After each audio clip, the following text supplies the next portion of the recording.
구장 연습 문제를 풀어보도록 하겠습니다. 1번 개체 통합이 가능하지 않은 것은 1. 기본키가 동일한 개체 타입들 2. 기본키가 상호 식별자가 되는 개체 타입 3. 모든 속성의 도메인이 동일한 개체 타입 이게 아니죠. 4. 기본키와 속성이 비슷한 개체 타입들 설명을 보면요. 도메인이 같다고 해서 동일한 속성을 의미하는 것은 아니므로 모든 속성의 도메인이 동일하다고 해서 개체를 통합해야 하는 것은 아니다. 2번 이력 데이터에 대한 설명이 잘못된 것은 1. 이력 데이터란 하나의 업무 단위가 시간의 흐름에 따라 반복적으로 발생하거나 변경 또는 진행되는 과거 및 현재 데이터를 의미한다. 아주 사전적인 의미죠. 2.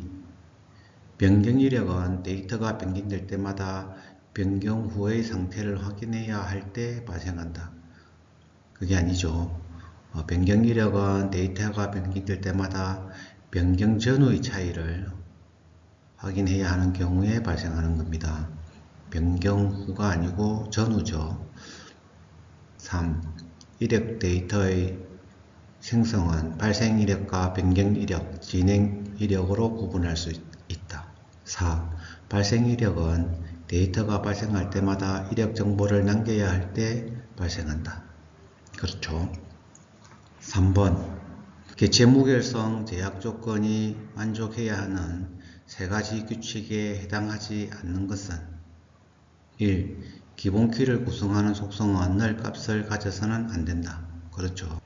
기본키는 데이터 보안이 요구되어야 한다. 기본키가 꼭 데이터 보안을 요구해야 될 필요는 없습니다. 물론 보안의 입장에서는 데이터가 보안이 요구되어야 되는 부분이 있으면 사용하지 않는 것이 좋겠습니다. 3. 기본키는 유일성을 보장하는 최소한의 속성 집합이어야 한다. 그렇죠. 4. 기본키는 개체를 유일하게 식별할 수 있어야 한다. 그렇습니다. 설명을 보면 기본키는 데이터 보안이 요구되지 않아야 하며 이것은 개체 무결성 제약 조건이 만족해야 하는 세 가지 규칙에 해당되는 것은 아닙니다. 준비등록번호를 하면 좋은 개체 무결성 제약 조건에 해당되지만 데이터 보안의 입장에서 보면 좋은 키로 해당되지 않는다는 것입니다. 4번 참조 무결성에 대한 설명이 잘못된 것은 외래키는 피참조 릴레이션에 존재하는 기본키 값을 가져야 한다. 그렇죠. 외래키는 늘 값을 가질 수 없다. 외래키는 기본키의 속성에다가 늘 값을 가질 수 있다고 했습니다. 그래서 정답은 2번입니다. 3. 참조 무결성은 외래키를 정의하면 묵시적으로 정의된다. 그렇다고 그랬죠. 4. 참조 무결성의 세부 업무 규칙을 정의할 수 있다. 그렇습니다. 5번 참조 무결성의 세부 업무 규칙에 대한 설명이 잘못된 것은 1. 널 부모 인스턴스를 삭제 수정하면 대응하는 자식 인스턴스의 외래키를 널 값으로 설정한다. 그래서 부모 데이터가 있으면 여기에 연결되어 있는 인스턴스가 있으면 여기에 삭제를 하면 여기에는 널 값으로 바꾼다는 겁니다. 연쇄 캐스케이드 부모 인스턴스를 삭제 수정하면 대응하는 자식 인스턴스도 모두 자동으로 삭제 수정한다. 그렇죠. 그래서 센 널은 널 값으로 변경하는 것과 비슷하게 연쇄는 삭제를 하는 겁니다. 3. 제한 대응하는 자식 인스턴스가 없는 경우 부모 인스턴스의 삭제 수정이 불가능하다. 아니죠. 대응하는 자식 인스턴스가 없으면 부모 인스턴스가 삭제가 가능하죠. 4. 기본키 부모 인스턴스를 삭제 수정하면 대응하는 자식 인스턴스의 외래키를 기본값으로 설정한다. 디폴트 값으로 설정하는 것을 말하는 겁니다. 설명을 보면 제한은 대응하는 자식 인스턴스가 없는 경우에만 부모 인스턴스의 삭제 수정이 가능하도록 제한하여 참조 무결성을 보장하는 업무 규칙이다.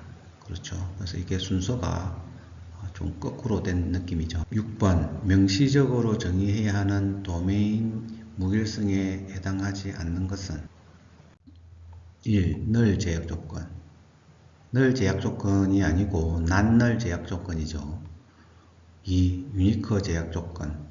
3. 체커 제약 조건. 4. 디폴트 제약 조건.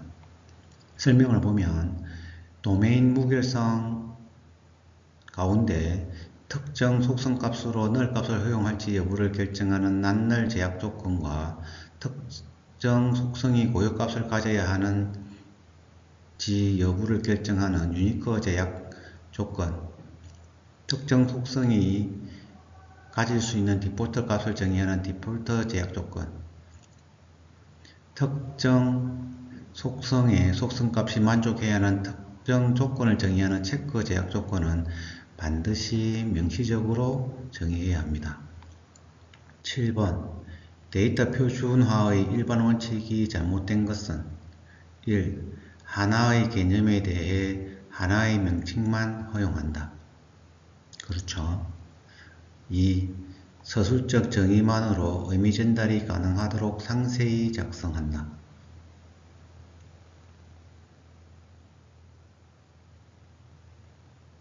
약간 애매한데요.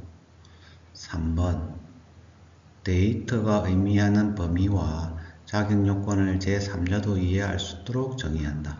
그렇죠. 4. 성격이 유사한 데이터는 도메인을 정의해서 데이터 형식을 통일한다. 그렇죠. 그래서 2번을 보면 서술적 정의만으로 의미 전달이 어려우면 실제 데이터 값도 같이 작성한다. 그래서 예시를 주어서 이해가 쉽도록 도움을 주어야 됩니다.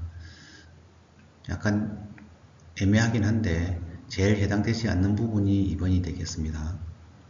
8번 데이터 표준의 주요 대상에 해당되지 않는 것은 1. 표준 단어 2. 표준 코드 3. 표준 도메인 4. 표준 개체. 표준 개체는 데이터 표준의 대상이 되지 않죠. 9번 데이터 표준화 절차가 바르게 작성된 것은 일단 요구사항을 수집을 한 다음에 데이터 표준을 정의하고요. 그 다음 데이터 표준을 확정한 다음에 데이터 표준 관리를 하는 겁니다. 10번 다음과 같은 고객 구분 코드를 릴레이션 스키마로 변환하시오. 코드를 릴레이션 스키마로 변환하는 거죠. 그래서 이름은 고객 구분 코드가 될 테고요. 고객 코드, 실적 기준, 할인율, 제공 세일리지 이렇게 속성들을 가져오면 되고요. 그 중에서도 유일하게 구분이 되는 것이 고객 코드입니다. 그래서 고객 코드를 기본 키로 삼았습니다. 11번 어떤 클럽의 회원이 각종 행사에 참석한 내역을 기록하기 위해 다음과 같은 ER 다이어그램을 작성하였다. 이 ER 다이어그램을 릴레이션 스키마로 변환하시오.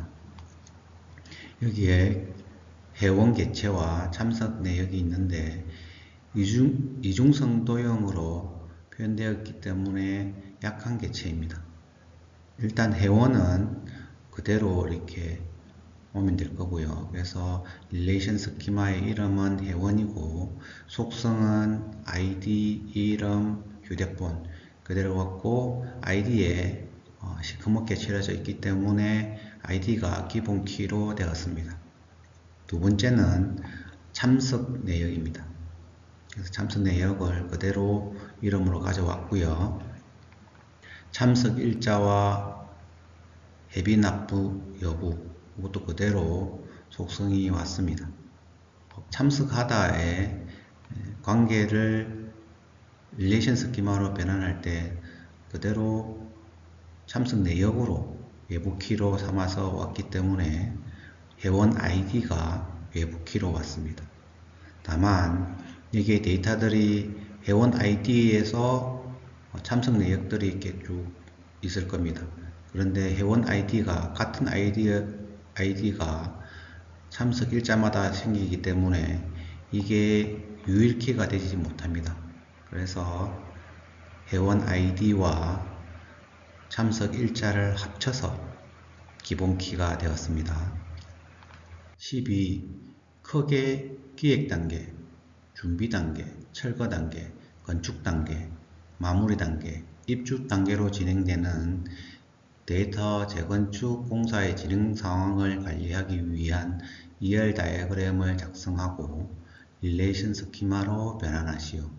단, 아파트는 건물번호, 이름, 주소, 시공사, 세대수, 입주 시작일 속성을 갖고 진행 단계는 순서, 주관사, 연락처, 시작일자, 종료일자 속성을 갖는다.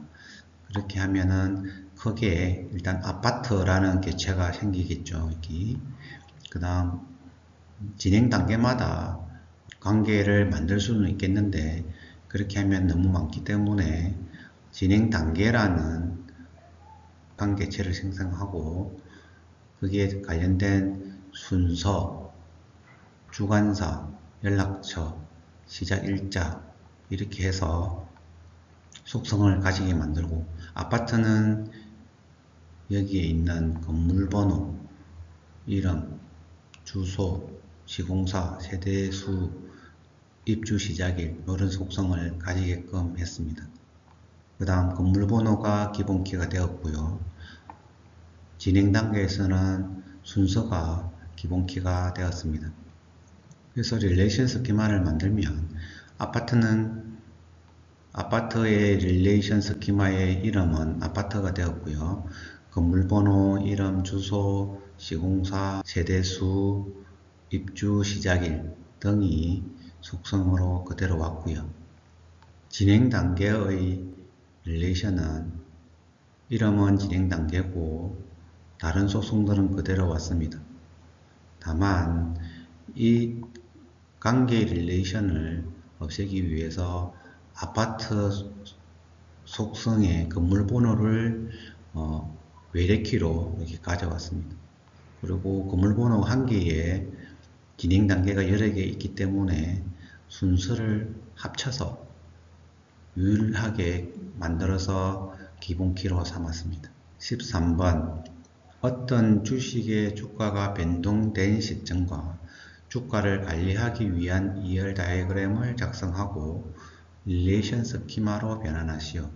단 주식은 종목 코드, 종목명, 업종, 총주식수 속성을 갖고 주가의 변동 이력은 일지와 주가 속성을 갖습니다. 그렇게 되면 주식이 있을 거고요. 약한 개체로 변동 이력이 있을 겁니다.